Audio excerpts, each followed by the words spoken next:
It seems as though JPMorgan and even some of the other banks are trying to liquidate some of their silver short positions and dumping a lot of stuff on the market. And you see the volatility in silver. You see it, not performing as you normally would expect silver to perform. Yeah, and what you're saying is ultimately a real physical price will emerge from true supply demand fundamentals. Now, if I was to offer silver at $50 today, I'd certainly get, I'd get somebody to take it. I mean, you're going to find a price equilibrium, whether gold, maybe gold 3,000. I don't know where the price is. Whatever it is, there's plenty of physical at the right price, but there's no physical available at this paper diluted price. So I think, as you say, when the merry-go-round stops, and it will, as you've just said, absolutely it will, then is that you will be struggling to find anybody willing to sell you anything for a period of time until it evolves. And you will sit there on the sideline and you'll see silver at $200. You'll see gold at $3,000-4,000. I mean, or whatever the price is, you'll be left without. And you know who's going to benefit? The irony of this, who's going to benefit from this is the average Indian farmer cycling down a dusty path with kilos and kilos of accrued dowries and gold unsold in his possession. I mean, it's mind-blowing. It's a tectonic shift. People don't realize the average American. Rob, what does the average American own? Is it an ounce? Is it two? I don't know. Andy, they might own some 14K jewelry that's blended with some base metals, and you're lucky if they have a silver or a gold coin, if even that much. Wow. I mean, so this is and we're at an inflection point, and I think you just mentioned, we also mentioned the BRICS currency basket.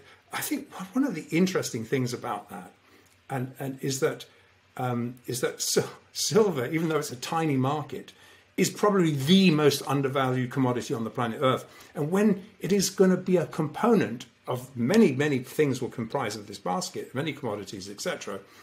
But silver, being so undervalued, is going to be a hell of a lot higher up on the list than it should be because it's just so undervalued. And the buying of physical will break break the SLV completely. People will come to the SLV for delivery and they won't get it. It just won't be there. There's no way it's going to be there at that price, at whatever the price evolves to. And they've played that game before, but they'll lose control. But I think one of the interesting things was you talked about the 4 market makers in the OCC report. And I think let's just talk, maybe finish up on nickel. And JPMorgan, on March the 7th, JPMorgan made this statement, I think it was on Bloomberg, look, we're going to look to exit the base metal space. Well, this morning, I heard on Bloomberg that they finally, into quarter end, have exited the base metals space to provide liquidity to the base metal space, along with, I think, Standard Chartered and one or two others, but certainly, definitely JPMorgan.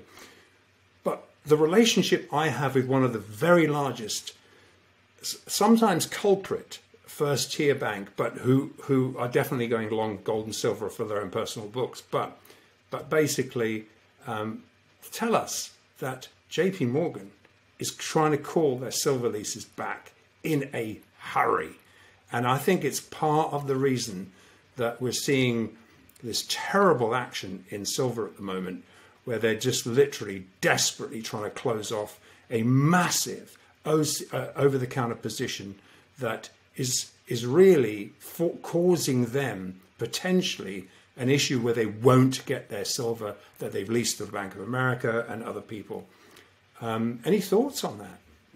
Yeah, it seems as though JPMorgan and even some of the other banks are trying to liquidate some of their silver short positions and dumping a lot of stuff on the market. And you see the volatility in silver. You see it, not performing as you normally would expect silver to perform. And the question is, who's going to be left holding the bag in this silver market?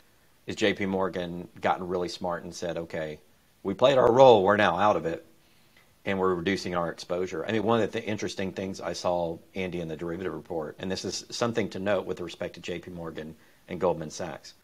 They're two of the large dominant players in the precious metals market, but they're dominant in the rest of the derivatives. And in that Office of the Comptroller report, since last year, the amount of value at risk, and value at risk in plain English means what they could lose in risk because of their derivative exposure, has gone up so much for JP Morgan and Goldman Sachs that that's probably why they got to get out of some of these markets.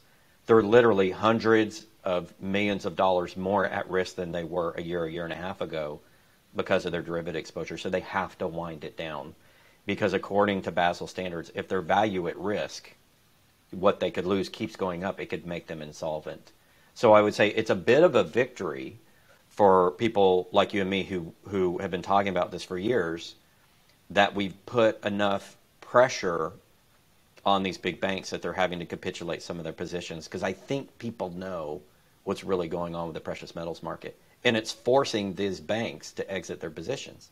They cannot be exposed if the price moves against them. If silver hits $30, JP Morgan, Goldman Sachs, and crew could be in trouble from a derivatives perspective. And so it's interesting to see how they began to unwind these positions. And not only, like you said, they're not just getting out of silver, getting out of nickel. JP Morgan in particular had the highest value at risk spike in the last year. So that will tell you, how much of a role they played in the precious metals derivatives markets and the pricing, and how much they need to get out because they were overexposed. And I think that's why they could run afoul of Basel III requirements if they continue to maintain all their positions in these markets. And what's even worse for the banking system is if they maintain them and we had a deep recession, and what happens if JP Morgan defaults? There's one thing to say if Lehman defaults. What happens if JP Morgan defaults?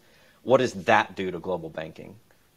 So I think as we get closer to the realization of all this risk in the system, you're seeing some of the biggest players try to get out of the way of what's going to be, I think, a coming tsunami in economic and financial risk, which again is going to benefit those that hold the precious metals, because where do you go to safety? You go to true wealth. It is the precious metals it's always been. And we're seeing JP Morgan and Goldman Sachs try to unwind those positions and get out of the way of that. And so that tells me we're closer to the point at which we're going to hit the next recessionary cycle, and you're going to have people fly to the metals, and we'll probably at that point have a better idea of who has the metal, how much is really available, what people are willing to give it up for, in the market, and what it's truly worth. And I think we're getting closer and closer to that point.